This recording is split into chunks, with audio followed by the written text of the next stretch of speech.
I'm going to jump to the Patriots wide receivers while we're talking receivers. Once again, last week I mentioned a receiver as the most important non-quarterback for New England. Most essential was Stefon Diggs because they haven't had a go-to guy in forever in New England. So Stefon Diggs comes in. You have last year's 2 picks and Jalen Polk and Javon Baker. You have Kayshon Boutte. You've got Kendrick Bourne, Demario Douglas. This year's 3rd rounder, Kyle Williams, and then Mack Hollins comes in from the Buffalo Bills. It looks like a mishmash of players, but like specific skill sets. Again, Mack Hollins, kind of the big-bodied outside receiver. Bourne has been pretty dependable through the years. The two second-year players in Baker and Polk, I think at least one of those. I mean, Polk makes the roster, I think, as a second rounder in his second year. Demario Douglas looks like he'll be the perfect slot for Josh McDaniels in this offense.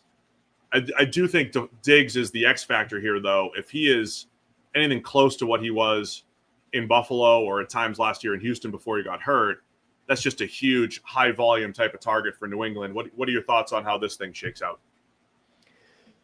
The big thing, I think, is just condensing that group and that chaotic, shotgun of wide receivers into 5 or 6 if you're keeping, the extra roster spot. Like, who's making the roster? I would assume, assuming he doesn't off the field his way off the team, Diggs stays and is the number 1 target theoretically coming out of the gate. I would say Mack Hollins makes the roster. Kyle Williams makes the roster, obviously by virtue of being the rookie. I would think Boutte and Douglas make the roster. That's already 5. They need to carry 6 wide receivers for Polk to make the roster still going into year 2. I don't see a way Baker does unless he's by far better than Polk in this training camp. I mean, it's and a guy like Kendrick Bourne, man, of getting cut loose entirely. So it's a weird group because suddenly you're looking at quite a lot of these guys as like not even making the team. Chat's asking about Boutte and the way he's played the last couple of years. He was just a fascinating prospect out of LSU because there's so much I thought about his tape that looked smooth, but he was very inconsistent with his hands. He was inconsistent off the field. I think he works the sideline well. He did make some plays last year. And so I do think I think he makes the team. And then you have a Kendrick Bourne. He was the guy that has been in these situations before, right? When he was in San Francisco, and you have all these big names ahead of him, and then it's like Kendrick Bourne's making plays.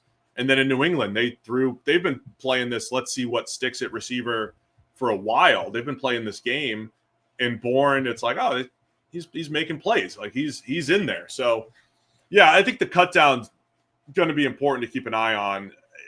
I do wonder if Kyle Williams hits the ground running. We really, liked his ability, his releases, his ability to get open against man coverage. I think ideally he does leapfrog Javon Baker and Jalen Polk, and I don't know how much new coaching staff cares about the draft capital used on Baker and Polk. Maybe Elliott Wolf does because he was here and made the picks, but I don't know if the coaching staff cares. So I think there's a chance that it's Vrabel too, man. He doesn't care. But there's a chance we come out of camp and it's like, yeah, last year's 2nd and 3rd rounders are gone in Polk and Baker because unless Polk improves a ton, and Baker was always a developmental guy, but unless Polk improves a ton, it's tough to say he's better than Boutte or Bourne and presumably Kyle Williams at this point. So they might be Baker, the guys out. Baker, I think, was a 4th round pick. So a 4th round. Sorry, I had a 3rd in my head. We're at the point. Listen, Sam, there's a lot of times what happens in real drafts and the hundreds and hundreds of mock drafts converge. And I still think there's guys drafted in the 2nd that went in the 5th because we mocked them there 29 times in a row or whatever it is. Right. So that's my cop. Yeah. All right. That's enough of that, Steve. Over 50% of the people listening to this are not subscribed right now. So click that button and then we can get back to whatever it is Steve's telling you about. I think Baker has a challenge to make the roster. He's a 4th round pick. He showed nothing last year. There's just too many names around him. I think he's got his back against the wall to even make this roster.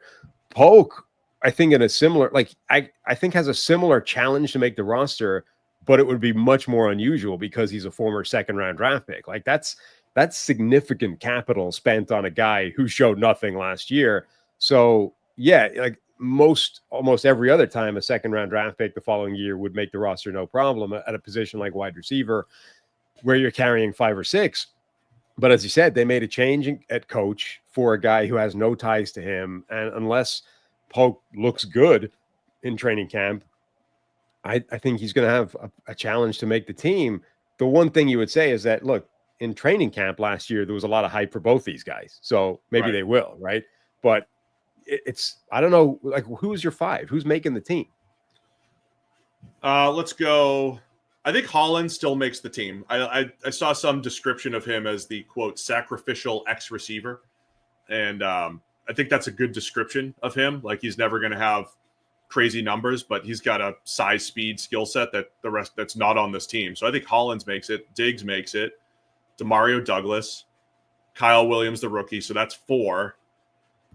I think Booty makes it. That's 5. Yeah. And I think they keep a 6th, which is, I'm going to say Polk. I'll say Polk over Baker. Because like you said, watching Jalen Polk last year, it felt like he was in a slump. And receivers it's like a weird thing for receivers. Like, you could see a hitter in baseball or a quarterback, and like you could see other positions in a slump. At this 3-game stretch, this guy was awful. But he looked like he was just mentally struggling.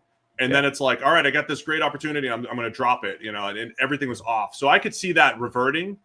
So I'll say Polk is the 6th, and they do keep 6 receivers. Yeah, it felt like he lost all confidence completely. And then they basically stopped playing him. Like, that was the other thing. He played for a bit, had no confidence, didn't make any plays. And then it's like, man, this guy's so bad. We're basically going to sit him down and not give him any chance. It's weird. I was amazed he played as badly as he did. I mean, that's one of the worst wide receiver seasons we've seen from a rookie at any position. So, I mean, it's the kind of thing where it's so bad, it's just difficult to come back from that. And then that makes Kendrick Bourne the odd man out, and then a Javon Baker as a buy low, flyer for someone. But it's tough. There's a plethora of wide receivers 3, 4, and 5, I think, around the NFL, which makes it challenging for these guys to even get other opportunities. But I think Kendrick Bourne becomes intriguing, maybe for some other teams looking for a possession type of option. Do you have a top 5 or 6? Yeah, I think it's the same 5 that I ran through before. Diggs, Mack Hollins, Kyle Williams, Butte, Douglas is 5, and then I think they keep a 6th. I guess Polk, but it wouldn't shock me if he was cut as well, and they end up keeping a guy like Kendrick Bourne. And then just get ready, because the Efton Chisholm hype is going to be through the roof as a UDFA, and then they have Lan Larison in camp as well, and he might just be a receiver. So watch out. The hype is going to be through the roof for those guys during training camp. Thanks for watching all the way to the end of our video. For more great content, click here to subscribe and here to watch another video. We'll see you again soon.